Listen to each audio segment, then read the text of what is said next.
Hello students, good morning to all of you. Welcome to the YouTube channel of the Fusion Classes. आज हम लोग पढ़ने क्या जा रहे हैं? बहुत इंटरेस्टिंग सा एक टॉपिक है।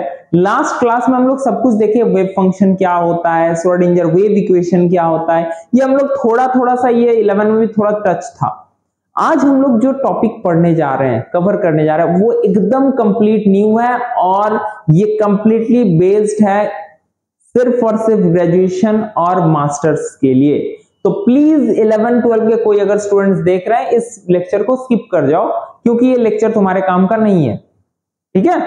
क्योंकि फॉर नॉलेज बहुत अच्छी बात है, बट अभी आप लोगों को फोकस किस में करना है? एग्जाम्स वगैरह में, जेई नीट में। तो इस लेक्चर को प्लीज स्किप कर जाना, ये कंप्लीटली बेस्ड है ग्रेजुएशन और मास्टर्स के लिए। तो चलिए, आज हम लोग पढ़ने जा रहे हैं कि भाई कुछ प्रॉपर्टीज वेव फंक्शन के, वेव फंक्शन के भी कुछ प्रॉपर्टीज होते हैं। अब वो क्या है? तो बेसिकली लास्ट क्लास में हम लोग प्रोबेबिलिटी के बारे में पढ़े थे कि probability of finding an electron is maximum होता है किसी एक स्पेस अराउंड द न्यूक्लियस, है ना? तो उसी चीज को बताने के लिए हम लोग एक टर्म यूज करते हैं, नॉर्मलाइजेशन। तो सबसे पहले हम लोग पढ़ते हैं, हेडिंग देना, normalised wave function. Normalised wave function क्या होता है? नॉर्मलाइज्ड वेव फंक्शन, तो ये क्राइटेरिया तो सबको याद होगा, प्रोबेबिलिटी वाले पार्ट में हम लोग पढ़े थे। मतलब कि वेव फंक्शन और उसका कंजुगेट या फिर वेव फंक्शन का अगर स्क्वायर करेंगे तो ऑब्वियस सी बात है उसके पाए जाने की टेंडेंसी मैक्सिमम होगी, दैट इज इक्वल टू 100% से ज्यादा तो हो नहीं सकता प्रोबेबिलिटी, कि वो भी पॉसिबल है, कर दोगे? नॉट पॉसिबल, ठीक है? क्योंकि 100% से ज्यादा तो प्रोबेबिलिटी हो नहीं सकता है, ठीक है? चलो, तो सबसे पहले आते हैं नॉर्मलाइज्ड वेव फंक्शन क्या है।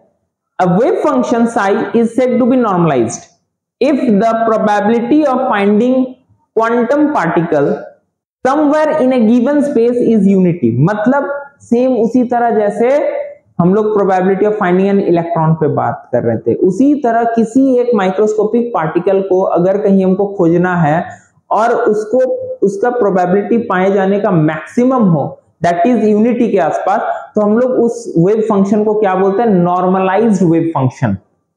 अब ये नॉर्मलाइज्ड करते कैसे हैं? सबसे इंपॉर्टेंट चीज ये सीखना है, नॉर्मलाइज्ड करते कैसे हैं।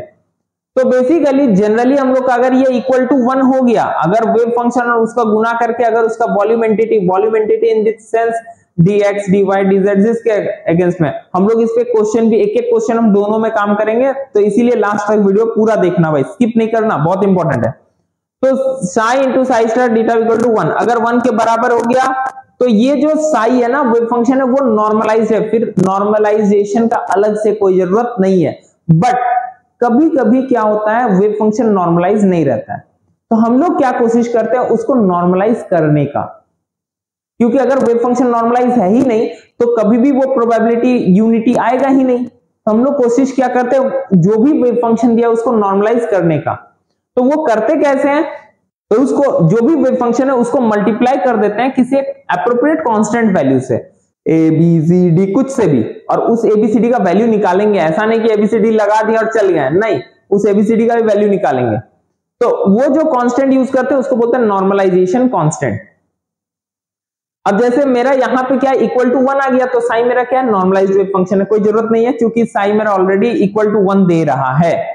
बट अगर इक्वल टू 1 नहीं दे, जैसे ये केस में, मान लो मेरा वेव फंक्शन एक साई है विच इज नॉट नॉर्मलाइज्ड, अननॉर्मलाइज्ड है, ठीक है? तो उसको नॉर्मलाइज करेंगे तो क्या करेंगे हम लोग? क्या कर रहे हैं? n से मल्टीप्लाई कर दे रहे हैं। जो भी वेव फंक्शन है जो अननॉर्मलाइज्ड है उसको हम लोग क्या करेंगे? n से मल्टीप्लाई कर देंगे। तो देखो n psi into n psi star theta equal to 1, और उसके बाद हम लोग क्या करेंगे? n स्क्वायर, ये कांस्टेंट का क्या करेंगे? वैल्यू निकाल लेंगे। अच्छा, ये वैल्यू तो निकला, ये क्या है? Normalisation constant. ये क्या है? Normalisation constant. Sir wave function तो अभी भी नॉर्मलाइज नहीं हुआ। हो गया कैसे? जो भी n का वैल्यू निकलेगा उसको हम साई के साथ मल्टीप्लाई कर देंगे, और वो जो टोटल होगा वो नॉर्मलाइज्ड वेव फंक्शन होगा। लास्ट में क्वेश्चन मैंने रखा है इसी सेंस से कि बहुत को शायद समझ में नहीं आया डायरेक्टली थ्योरी, इसीलिए उसको एक न्यूमेरिकल के थ्रू हम लोग समझेंगे, ठीक है?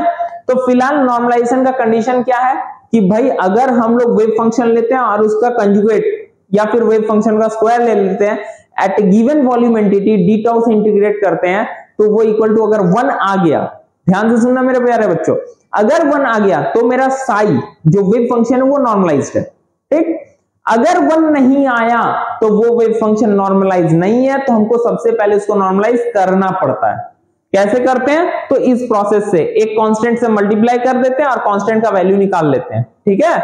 और लास्ट में जो भी n का वैल्यू है उसके साथ, जो भी n का वैल्यू आएगा उसके साथ वेव फंक्शन को मल्टीप्लाई कर देंगे तो वो नॉर्मलाइज्ड वेव फंक्शन हो जाएगा। क्लियर? चलो, उसी तरह पर एक चीज याद रखना, हमेशा नॉर्मलाइज्ड वेव फंक्शन में सेम वेव फंक्शन का आपस में मल्टीप्लाई करना है। देखो n Sai into n Sai star या n Sai into n Sai, ये नहीं कि एक n साई लिया एक दूसरे कुछ वेव फंक्शन, नहीं, हमेशा सेम वेव फंक्शन को ही करना है। दूसरा टर्म है एक orthogonal wave function. Orthogonal wave function क्या होगा? ये दो वेव फंक्शन होगा अलग अलग, ये दोनों क्या है? अलग अलग। जैसे यहां दिख रहा होगा साई 1 और साई 2, दोनों वेव फंक्शन अलग अलग, और अलग अलग वेव फंक्शन का जो प्रोडक्ट लेंगे at given volume entity at a given limit, certain limit, तो उसका हमेशा प्रोडक्ट क्या आएगा? 0 आएगा। एकदम ये पक्का आएगा, ऐसा एकदम मस्ट है आना, ठीक है। अभी तो शायद जो ग्रेजुएशन वाले हो, अभी तुमको उतना ज्यादा हाई लेवल में नहीं जाना है, पर तुम लोग कोई particle in box quantum chemistry पढ़ना है, मोस्ट प्रोबेबली सेमेस्टर 5-6 में, उस समय मैं बताऊंगा ये चीज, कंडीशन उस समय लागू करेंगे, ठीक है। तो बेसिकली यहाँ पे क्या करना है साई 1 और साई 2 दो अलग अलग हम लोग क्या किए, वेव फंक्शन ले लिए और उसको गुना कर दिए, और उसका गुना अगर 0 आ गया, अगर उसका गुना 0 आ गया तो वो क्या हो जाएगा? मेरा ऑर्थोगोनल। मतलब ये दोनों एक दूसरे का ऑर्थोगोनल है, मतलब ये दोनों आपस में कभी भी यूनिटी नहीं देंगे, मतलब ये दोनों में प्रोबेबिलिटी ऑफ फाइंडिंग बहुत कम होगा, नहीं के बराबर। जैसे वहां पे 1 हो जा रहा था, प्रोबेबिलिटी ऑफ फाइंडिंग मैक्सिमम दे रहे थे, यहां पे नहीं के बराबर प्रोबेबिलिटी होगा इन दोनों के बीच में, विद इन दिस, ठीक है। ध्यान रखना, ये भी orthogonality is a property of wave function that's true for any quantum mechanical operator. Last class में ऑपरेटर वगैरह बताए हैं, है ना। चलो नेक्स्ट आते हैं, नेक्स्ट टर्म है orthonormal wave function. Orthonormal wave function क्या है? जैसे नाम से क्लियर होगा, ऑर्थोनॉर्मल मतलब दो नॉर्मलाइज्ड वेव फंक्शन लेंगे, दो नॉर्मलाइज्ड वेव फंक्शन, बट वो दोनों क्या होगा? एक दूसरे में ऑर्थोगोनल होगा। जैसे मेरे पास एक a साई 1, एक नॉर्मलाइज्ड वेव फंक्शन क्या है? a साई 1, और एक नॉर्मलाइज्ड वेव फंक्शन क्या है? b साई 2, और ये दोनों का जब हम आपस में करेंगे तो होगा क्या? वैल्यू 0 आएगा। अब चूंकि ये दोनों नॉर्मलाइज्ड है, a साई 1 मतलब ये भी नॉर्मलाइज्ड, ये भी नॉर्मलाइज्ड, पर दोनों का आपस में क्या? ऑर्थोगोनल है, इसीलिए इसको क्या बोलते हैं? Orthonormal wave function. क्लियर है? सबको क्लियर है? आई होप सबको क्लियर है। अब चलो हम लोग देखते हैं क्वेश्चन, एक क्वेश्चन देखते हैं। देखो क्वेश्चन है, normalise the wave function sine n pi x upon l for a particle confined to move in a 1D box of length 0 to l। इसका मतलब क्या है? सबसे पहले तो समझ लो, particle in a 1D box, 1D box का मतलब एक बक्सा है, इसमें एक पार्टिकल घूम रहा है, कहां से कहां तक? 0 से l। पार्टिकल कैसा है? माइक्रोस्कोपिक है। पार्टिकल कैसा है? माइक्रोस्कोपिक है। और इसका वेव फंक्शन दे दिया कितना? Psi n equal to sine n pi x upon l, ठीक है, ये दिया हुआ है। अब बोल रहा है कि भाई ये वेव फंक्शन क्या नॉर्मलाइज्ड है? अगर नॉर्मलाइज्ड होगा तो इसका स्क्वायर 1 दे देगा, पक्का ना, हम लोग अभी पढ़े। अगर नॉर्मलाइज नहीं हुआ तो ऑब्वियस है n का कुछ तो वैल्यू निकलेगा ना, समझ में आ रही होगी मेरी बात। तो हम लोग एक कंडीशन क्या लेके चल रहे हैं कि नॉर्मलाइज नहीं है, क्योंकि एक बार नॉर्मलाइज है फिर एक बार नॉर्मलाइज नहीं है, तो कितना बार करेंगे? तो हम लोग लेके ही चल रहे हैं कि नॉर्मलाइज नहीं है, और हम क्या कर रहे हैं? उसके साथ एक n से मल्टीप्लाई कर दे रहे हैं। क्लियर है? चलो देखो अब चीजें देखते जाओ। तो जैसे let us consider normalised wave function n से मल्टीप्लाई करने के बाद नॉर्मलाइज हुआ, पहले नॉर्मलाइज नहीं था, ठीक है, इसको नॉर्मलाइज करने बोला है, मतलब ये नॉर्मलाइज नहीं है। तो n sign n pi x upon l, अब देखो नॉर्मलाइज करने का तरीका क्या अभी बताएं। सबसे पहले लिमिट 0 to L दिया हुआ है, और जो भी तुम्हारा वेव फंक्शन है वो और फिर उसी का कंजुगेट, चूंकि साइन का कंजुगेट साइन ही होता है, dx इक्वल टू 1, तो हम बोल सकते हैं sine square n pi x by l dx equal to 1। क्योंकि ये कांस्टेंट इंटीग्रेशन जब भी कर रहे हो, अगर कोई बायो के स्टूडेंट हो तो जान लो इंटीग्रेशन के अंदर अगर कांस्टेंट रहेगा तो कांस्टेंट बाहर हो जाता है, ठीक है। चलो तो अब जरा ध्यान से समझना, तो ये n स्क्वायर हो गया मेरा, क्लियर, ये n स्क्वायर और sine square n pi x by l dx equal to 1। आई सबको समझ में आ गया होगा। चलो अब आगे बढ़ते हैं। Sine square n pi x by l dx, इसका क्या होता है फॉर्मूला? इसका फॉर्मूला होता है sine square x equal to 1 minus cos 2x upon 2, ये वैल्यू होता है, ठीक है, ये वैल्यू होता है भाई, कोई दिक्कत? तो अगर ये वैल्यू होगा तो हम क्या इसको ऐसे तोड़ सकते हैं, 1 माइनस कॉस 2x है तो जो भी वैल्यू है उसको 2 से मल्टीप्लाई कर दिया, 2n pi x by l, clear, upon 2। अब क्या करेंगे, अब इंटीग्रेशन कर लेंगे, 2 मेरा कांस्टेंट है, 2 को बाहर निकाल लिया, n square upon 2, 0 to l 1 minus cos 2n pi x upon l dx equal to 1, ठीक।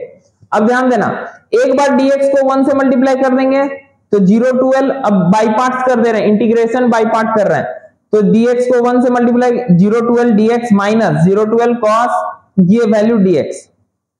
अब dx का इंटीग्रेशन क्या होता है, x, dx का इंटीग्रेशन क्या होता है, x, तो x 0 to l minus cos x का क्या होता है, sin x होता है ना, cos x का sin x, और जो भी वैल्यू आएगा 1 बाई होगा तो बाई करेंगे तो l upon 2n pi sine 2n pi x upon l 0 to l equals to 1। यहां तक आइए सबको समझ में आया, सिंपल इंटीग्रेशन है इसमें और कुछ नहीं है, ठीक है। अब हम क्या करेंगे, एक बार x के जगह l रखेंगे, एक बार x के जगह 0, तो upper limit minus lower limit l minus 0, तो क्या हो जाएगा l, यहां पे एक बार l रखेंगे, x के जगह जैसे ही l रखेंगे तो l कैंसिल हो जाएगा, एक बार क्या रखेंगे 0, तो अब नेक्स्ट मेरा वैल्यू क्या आ गया, ध्यान देना, l minus 0 minus l upon 2n pi sine 2n pi minus sine 0। अच्छा, साइन 2n पाई, अगर n का वैल्यू 1 2 3 4 5 6 कुछ भी रख देंगे तो साइन 0 क्या होता है 0, तो ऑब्वियस है ये वैल्यू भी 0 और ये भी 0, 0 माइनस 0, ठीक है, तो ये अपॉन 2n पाई इंटू 0, तो l माइनस 0 l। अब जरा ध्यान से समझना, अगर मेरा फंक्शन, ध्यान सब चीज को समझना, अगर मेरा फंक्शन वेव फंक्शन पहले से नॉर्मलाइज होता तो मेरा डायरेक्टली वैल्यू यहां पे n का क्या हो जाता, 1 आ जाता, n का वैल्यू 1 आ जाता, क्यों, क्योंकि वेव फंक्शन ऑलरेडी नॉर्मलाइज्ड है, फिर कोई जरूरत नहीं था। पर यहां पे मेरा n का वैल्यू क्या आ गया, √2 अपॉन l, तो उस केस में हम लोग वेव फंक्शन को नॉर्मलाइज करेंगे, कैसे, तो normalise wave function of for particle in 1D box is, देखो ये वेव फंक्शन गिवन था ना, उसमें आगे n के जगह ये वैल्यू निकला, इससे मल्टीप्लाई कर दी। तो इस तरह अगर तुम लोगों को किसी को भी अगर नॉर्मलाइज करना है या नॉर्मलाइज है कि नहीं पता करना है, यही तरीके से तुम इजीली क्या कर सकते हैं, हम लोग पता कर सकते हैं। सबको क्लियर है? आई होप सबको ये चीज समझ में आ गया होगा। चलो तो मूव करते हैं नेक्स्ट इसी तरह से ऑर्थोगोनल, दो वेव फंक्शन ऑर्थोगोनल है, कैसे समझेंगे, सिंपल सा तरीका है। मान लो एक वेव फंक्शन लिया sin x और दूसरा वेव फंक्शन लिया cos x, दो वेव फंक्शन ने sin और cos, अगर ऑर्थोगोनल होगा तो इन दोनों का मल्टीप्लीकेशन 0 के बराबर हो जाएगा, गिवन लिमिट के बीच में 0 to 2 पाई में। चलो देखते हैं, sin x into cos x dx, ठीक है, 0 to 2 पाई, psi1 की जगह sin x रख दिया, psi2 की जगह cos x रख दिया dx। अब क्या कर रहे हैं भाई, 2 से मल्टीप्लाई और डिवाइड दोनों कर दिए, ठीक है, अगर 2 से मल्टीप्लाई डिवाइड दोनों कर देंगे, ध्यान देना, तो क्या हो जाएगा 2 sin x into cos x, sin 2x, 2 sin x into cos x, that is sin 2x। अब क्या कर देंगे, सिंपल इंटीग्रेशन। सिंपल इंटीग्रेशन में क्या होगा, साइन 2x का minus cos 2x upon 2, minus cos 2x upon 2, 2 को बाहर ले लेंगे तो 1/4 माइनस 1/4। अब क्या करेंगे, x के जगह एक बार 2 पाई रखेंगे, x की जगह एक बार 0 रखेंगे। जब x की जगह 2 पाई रखेंगे cos 4 पाई माइनस cos 0, तो 4 पाई का मतलब क्या हुआ, 4 पाई का मतलब 1, अरे 4 पाई का मतलब 1 हो जाएगा, और cos 0 का भी 1, तो 1 माइनस 1 0, माइनस 1/4 इंटू 0 इज 0। इसका मतलब हुआ ये दोनों वेव फंक्शन एक दूसरे से कैसा है, ऑर्थोगोनल है। अगर आपको लगता है या तुम लोगों को लगता है कि सर अगर हम सिर्फ sin x लें और उसी का एक और ले लें तो क्या वो इसी गिवन एंटिटी के अंदर नॉर्मलाइज होगा, एकदम आप लोग चेक कर सकते हो, फिर कभी भी 0 नहीं आएगा, 0 नहीं आ सकता, दूसरा कोई वैल्यू आ जाएगा, वैल्यू आएगा पर 0 नहीं आ जाएगा। चीज समझ में आ गई। तो इस तरह से वेव फंक्शन को हम लोग ऑर्थोगोनल और नॉर्मलाइज चेक करते हैं। दो criteria simple, under the limit minus infinity to plus infinity psi square d tau equal to 1, किसके लिए, नॉर्मलाइज्ड के लिए। Under the limit psi square psi 1 into psi 2 d tau equals to 0, किसके लिए, orthogonal के लिए। ये दो कंडीशन को आराम से कर लेना तो काम हो जाएगा। चीज समझ में आया। चलो, तो अगर ये समझ में आया तो लास्ट टॉपिक है आज का, कंसेप्ट ऑफ ऑर्बिटल। ये कंसेप्ट कहां से स्टार्ट हुआ था, जहां पे बोर का ऑर्बिट का कंसेप्ट फेल किया था, वहीं से ऑर्बिटल का कंसेप्ट स्टार्ट हुआ था। क्योंकि डी ब्रॉगली बोल दिया था कि इलेक्ट्रॉन के अंदर वेव नेचर है, और अगर कोई वेव होगा तो मेरे प्यारे बच्चों वो तो ऐसे चलेगा, मूव करेगा। अगर कोई वेव होगा वो तो ऐसे मूव करेगा, ध्यान से समझना, है ना। और जब ऐसा मूव करेगा तो कोई एक पर्टिकुलर पोजीशन पे इलेक्ट्रॉन मिलेगा नहीं, उसका क्या होगा, एक रीजन होगा,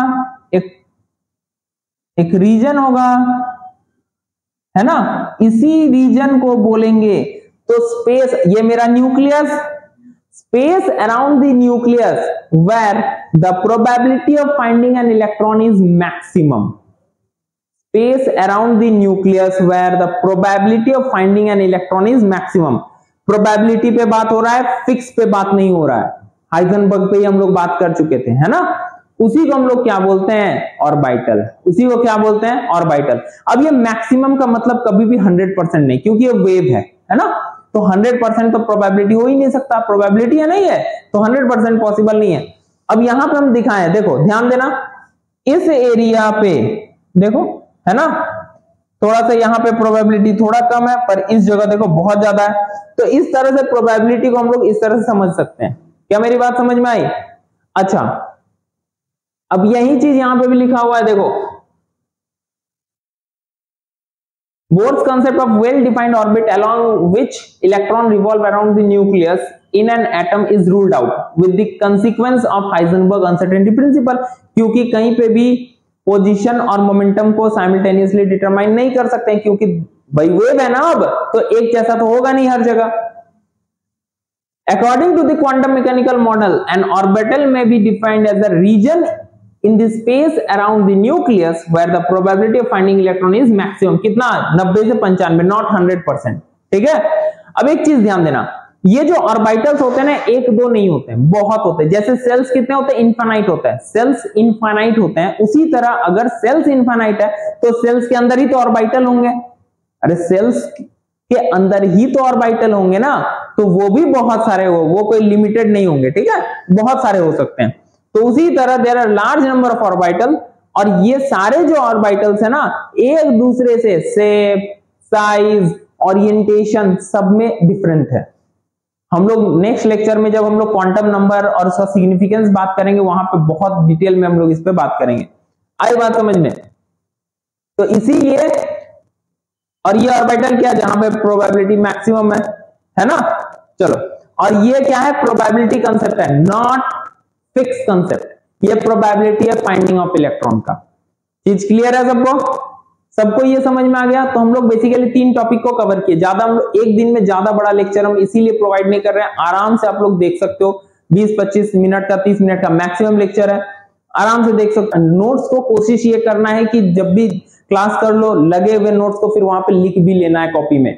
ये नहीं कि भाई पीडीएफ निकाल लेंगे, पीडीएफ में तो ये है, नहीं, उसको बाकायदा नोट्स एकदम बना लेना है अपने कॉपी में। अपने बेस्ट होगा अगर तुम पढ़ते पढ़ते ही नोट्स बना लो, चीजें समझ भी आ जाएंगे, बहुत अच्छे से क्लियर हो जाएगा। और अगर डाउट होगा तो कमेंट सेक्शन तो खुला हुआ है, आराम से मैसेज कर सकते हो, जो भी डाउट रिगार्डिंग है उसका रिप्लाई मैं करूंगा।